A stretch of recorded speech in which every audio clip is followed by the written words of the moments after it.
दोस्तों ये वीडियो उन पेशेंट्स के लिए है जो अपना सीमेन का रिपोर्ट कराना चाहते हैं और जानना चाहते हैं कि कैसे सीमेन को देना चाहिए, कब देना चाहिए और फिर रिपोर्ट आने पे उसको कैसे हमें समझना चाहिए। तो सबसे पहले हम बात करने वाले हैं कि सीमेन देते कैसे हैं। सीमेन देने के लिए आमतौर पे हमें लैब में ही सीमेन को देना होता है, बिकॉज जितने टाइम में हम सीमेन देते हैं और जितने टाइम में उसकी प्रोसेसिंग होती है, यानी जब उसको लैब के टेक्नीशियन या पैथोलॉजिस्ट या एम्ब्रियोलॉजिस्ट देखना, स्टडी करना स्टार्ट करते हैं, उसके बीच में अवधि जो है वो वर्ल्ड हेल्थ ऑर्गेनाइजेशन यानी WHO ने फिक्स की हुई है।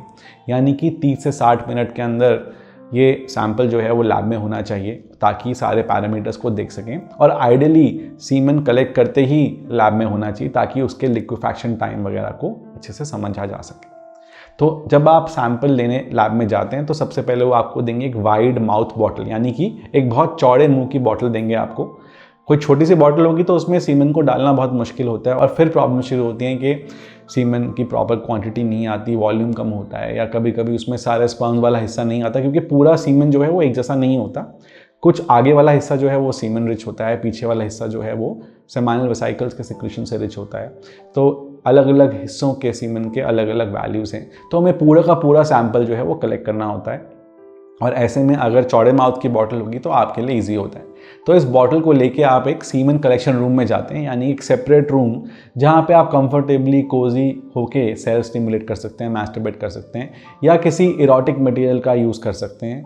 आमतौर पे कुछ erotic material in semen collection rooms में होता है, पर बहुत सारे सेंटर्स पे जहाँ पे एक डेडिकेटेड रूम इसके लिए नहीं अवेलेबल है, वहाँ पे टिपिकली एक टॉयलेट में या एक प्राइवेट रूम में या एक सेफ प्लेस पे ही आपको ये सैंपल देना होता है। तो जब आप सैंपल देते हैं उससे पहले कोशिश करें कि जो हमारा बाहर का हिस्सा है पेनिस का, उसको एक बार वॉश कर लिया जाए ताकि वो एरिया पूरा क्लीन हो। स्पेशली अगर आप सीमेन कल्चर की रिपोर्ट दे रहे हैं तो बहुत ज़रूरी है कि वो पूरा आगे का हिस्सा है उसको स्किन को पीछे करके ग्लैंड्स को पूरा क्लीन करके उसको डिपॉजिट किया जाए, हाथों को धोया जाए और एक हाइजीनिक वे में अपना सैंपल दिया जाए। स्टिमुलेशन करने के बाद आप कोशिश करते हैं कि ये कप जो है उसको इस डायरेक्शन में रखें ताकि जो सारा इजैकुलेट है वो उस कप में ही जाए और उस कप का कांटेक्ट बाहर की स्किन से या हमारे पीनस से या ग्लैंड से ना हो ताकि कोई कीटाणु उसमें ट्रांसफ़र ना हो। और कोशिश करें कि जो भी बचा हुआ सीमेन का पार्ट है उसको मिल्क करके आप निकाल के दें। फिर इस बॉटल को एक साइड पर रखें, अपने एरिया को क्लीन करें टिश्यू से और उसको बिना लिड के अंदर के हिस्से को टच किए हुए उसको कवर करके आप लैब तक पहुँचाएँ। लैब तक पहुंचाते हुए आमतौर पे लैब बहुत पास ही होती है, बट अगर दूर है तो आप इसको अपने चेस्ट के पॉकेट में रख के भी लेके जा सकते हैं और अपने लैब के टेक्नीशियन को ये हैंड ओवर कर सकते हैं। उस पर लेबलिंग ठीक से हो जाए बहुत ज़रूरी है, तो आप अपने सामने टेक्नीशियन को कह सकते हैं कि इसको लेबल कर दें, या अगर वो कोई प्री मार्क स्टिकर आपको देते हैं तो उस स्टिकर को लगा लें और फिर आप उनसे पूछ सकते हैं कि ये सैंपल हमें कब रिपोर्ट मिलेगी और कैसे कैसे इसको एक्सेस करना है। एक इम्पॉर्टेंट बात जो टेक्नीशियन आपसे इस सैंपल कलेक्शन बॉटल को देते हुए पूछेंगे वो ये होगा कि सर आपका परहेज़ कितना है, यानी कि एब्स्टिनेंस कितना है, यानी कि एक ऐसा पीरियड जिसके बीच में आपने सेक्स नहीं किया होना चाहिए। तो ये ज़रूरी है कि 2 से 3 दिन का परहेज़ आपको होना चाहिए जब आप सीमेन का सैंपल देते हैं, यानी कि उससे पहले आपको इजैकुलेट नहीं करना है, सेक्सुअल एक्टिविटी में इन्वॉल्व नहीं होना है, मैस्टरबेट नहीं करना है। और ये अवधि कुछ 2 से 7 दिन के बीच में कुछ भी हो सकती है। अगर ये 7 दिन से ज़्यादा का गैप हो जाता है तो भी सीमेन के रिपोर्ट्स में प्रॉब्लम आते हैं कि यानी स्पर्म्स पुराने आते हैं, डेड आते हैं और उससे फिर रिपोर्ट में प्रॉब्लम हो सकती है। तो कोशिश करें कि 3 डेज़ का एक आइडियल टाइम उसका आप परहेज़ रखें और फिर आप अपना सीमेन सैंपल डिपॉजिट करें। अब जब ये डिपॉजिट होगा तो सबसे पहले जो टेक्नीशियन है वो इसमें क्या देखेंगे, वो देखेंगे इसका वॉल्यूम, यानी कि आपने कितना अमाउंट सीमेन का दिया है। तो स्टैंडर्ड के हिसाब से कम 1.5 ml का सैंपल होना चाहिए। अगर ये सैंपल बहुत कम है तो यूजुअली टेक्नीशियन जो है वो इसको एक्सेप्टेबल नहीं मानते, वो इस पर रिपोर्ट देने से आपको मना कर सकते हैं। जो लैब है वो डिनाई कर सकती है कि सर ये सैंपल इनसफिशिएंट है। अब इसके लिए हम क्या कर सकते हैं वो यही है कि एक तो श्योर करें कि हमारा सैंपल पूरा इसमें जाए और दूसरा कि हमारा एब्स्टिनेंस पीरियड एडिक्वेट हो। फिर भी अगर ये वॉल्यूम कम आता है और हर बार 2-3 बार सैंपल देने पे ये कम ही आ रहा है तो इसका मतलब ये है कि या तो आप पूरा इजैकुलेट नहीं कर पा रहे उस एंग्जाइटी वाले माहौल में, या फिर कोई ना कोई प्रॉब्लम है जिसके लिए आप एक एंड्रोलॉजिस्ट की सलाह लेंगे। दूसरा इंपॉर्टेंट पैरामीटर होता है पीएच। तो आमतौर पे जो सीमेन होता है उसकी पीएच थोड़ी सी अल्कलाइन की तरफ होती है और इसको देखने के लिए वो पीएच स्ट्रिप्स का यूज़ करते हैं। अगर पीएच बहुत एसिडिक है तो यूजुअली ये कोई ना कोई इन्फेक्शन डिनोट कर सकती है और फिर इसका एक ट्रीटमेंट किया जा सकता है। इसके अलावा देखते हैं कि जो सीमेन है वो लिक्विफाई कितनी देर में होता है, यानी कि अगर सीमेन को हम एक कोने में रख दें तो सबसे पहले तो क्या होता है कि ये एक जेली की फॉर्म में निकलता है और फिर अपने आप ये लिक्विड बन जाता है और धीरे धीरे फिर वापस सॉलिडिफाई होने लगता है। तो ये लिक्विफैक्शन टाइम जो है वो करीब 30 मिनट्स के आसपास होता है। अगर ये लिक्विफैक्शन टाइम 30 मिनट से ज़्यादा है या 60 मिनट्स है या उसके बियॉन्ड है तब ये प्रॉब्लम कर सकता है फादर बनने में और बेबी कंसीव कर पाने में।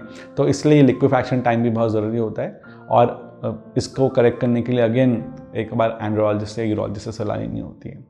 इसके अलावा हम देखते हैं विस्कोसिटी यानी सीमन कितना गाढ़ा है। बहुत सारे पेशेंट्स जो हैं वो इस कंप्लेंट के साथ आते हैं कि मेरा सीमन बहुत पतला हो गया है या पहले बहुत गाढ़ा था या बहुत ज़्यादा गाढ़ा हो गया है। तो दोस्तों सिर्फ सीमन को देखने से आप नहीं बता सकते कितना वाइट है या कितना ग्रे है, तो उतने ही स्पर्म्स होंगे। ये सब पैरामीटर्स इसमें नहीं चलते, सिर्फ माइक्रोस्कोप के अंदर देख के ही हम सब चीज़ों को बता सकते हैं। बट विस्कोसिटी को अलग से देखा जाता है और अगर ये ज़्यादा हो या ये बहुत ज़्यादा कम हो, दोनों ही प्रॉब्लम्स के लिए फिर कोई ना कोई ट्रीटमेंट दिया जाता है। इसके अलावा जो सबसे इंपॉर्टेंट पैरामीटर्स हैं वो हमारा काउंट है, यानी कि स्पर्म्स जो हैं वो 1 ml में कितने मिलियन स्पर्म्स हैं। आमतौर पे वर्ल्ड हेल्थ ऑर्गेनाइजेशन की जो लेटेस्ट स्टैंडर्ड्स हैं उसके हिसाब से 14 मिलियन का काउंट कम से कम होना चाहिए अगर हम फादर बनना चाहते हैं, फैमिली स्टार्ट करना चाहते हैं। तो अगर ये सीमन काउंट उससे कम है तो इसको हम ऑलिगोस्पर्मिया कहते हैं, यानी कि जो नंबर है वो काफ़ी कम है। और इसके लिए अगेन अगर ये नंबर्स कम हैं तो हम डेफिनेटली कोई ना कोई करेक्टिव थेरेपी ले सकते हैं, इसका कारण ढूंढ सकते हैं, उसको इम्प्रूव कर सकते हैं। इसके अलावा जो इम्पॉर्टेंट पैरामीटर होता है वो है कि स्पर्म्स जो हैं वो कितना फॉरवर्ड मूव कर रहे हैं, यानी कि उनकी मोटिलिटी कैसे है।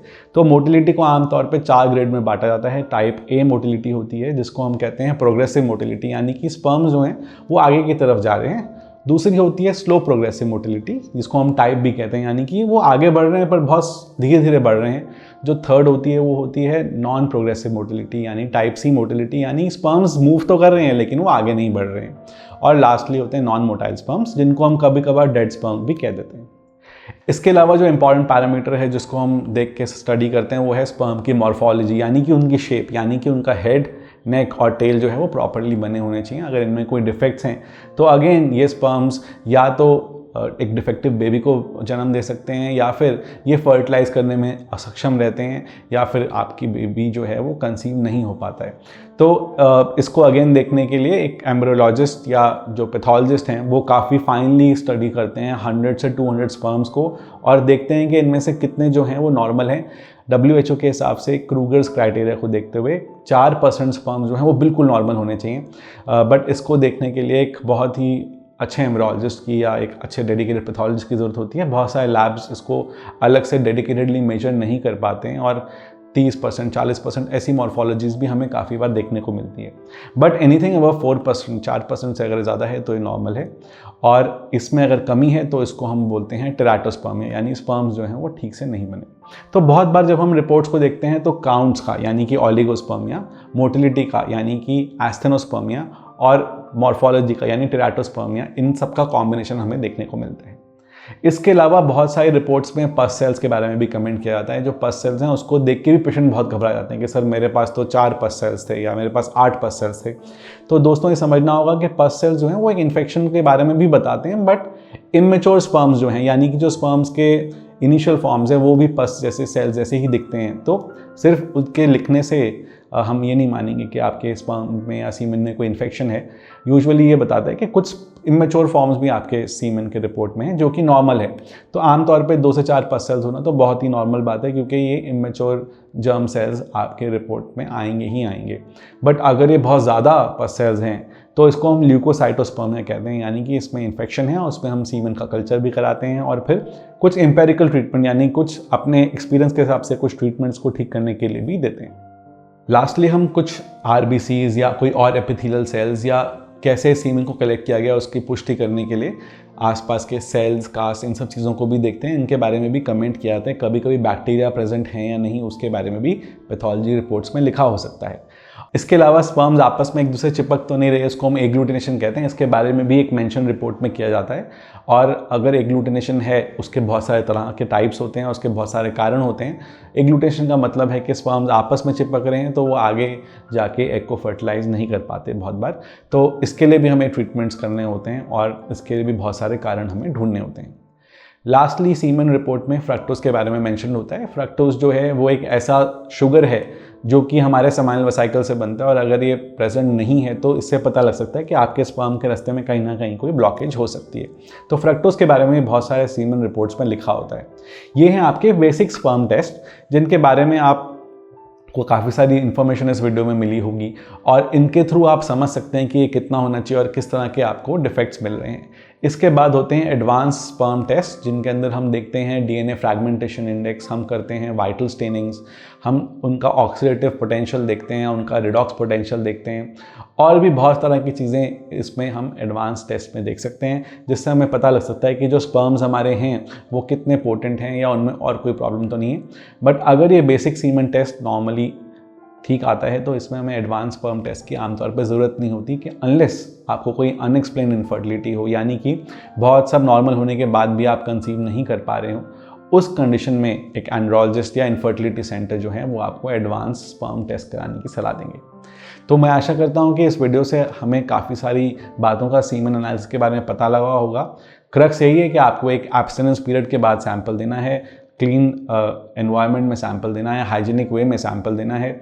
आमतौर पे इसकी रिपोर्ट आने में कुछ घंटों से एक आध दिन तक का टाइम लग सकता है, डिपेंडिंग कि इसको कौन चेक कर रहा है और ये सैंपल कहीं और ट्रांसपोर्ट तो नहीं हो रहा है। और उसके आधार पे काफ़ी बार हम बता सकते हैं कि हमारा फर्टिलिटी पोटेंशियल जो फ्यूचर में हो वो कैसा रहेगा। आपको ये समझना होगा कि ये स्पर्म काउंट्स हैं ये हर सेकंड बदलते रहते हैं, यानी कि अगर आपने आज 2 बार सीमन का टेस्ट दिया है तो ये काउंट्स बहुत डिफरेंट आ सकते हैं, और बहुत ज़्यादा डिपेंडेंट इस पे भी हैं कि कौन इनको स्टडी कर रहा है, कितना स्ट्रिक्ट आपका टीचर है, उतने ही आपके मार्क्स कहीं ना कहीं हो सकते हैं, जबकि नॉलेज शायद आपकी सेम हो। उसी तरह से अगर कोई एम्ब्रियोलॉजिस्ट इसको देख रहे हैं तो वो ज़्यादा स्ट्रिक्ट क्राइटेरिया यूज़ करते हैं, क्योंकि वो काफ़ी समय लगाते हैं इसको देखने में। कोई पैथोलॉजिस्ट को देख रहे हो तो वो भी काफ़ी स्ट्रिक्ट क्राइटेरिया यूज़ करते हैं। बट अगर हम कोई ऑटोमेटेड मशीन से इसको चेक किया जाता है या सिर्फ एक टेक्नीशियन द्वारा इसको चेक किया जाता है तो काफ़ी बार ये रिपोर्ट बहुत लिबरल आ सकती हैं, और दोबारा रिपीट कराने पर किसी और जगह से इनमें डिफरेंस आ सकता है। तो काफ़ी इंटर इंडिविजुअल वेरिएशन और काफ़ी ज़्यादा intra individual variation different time space पे हो सकता है।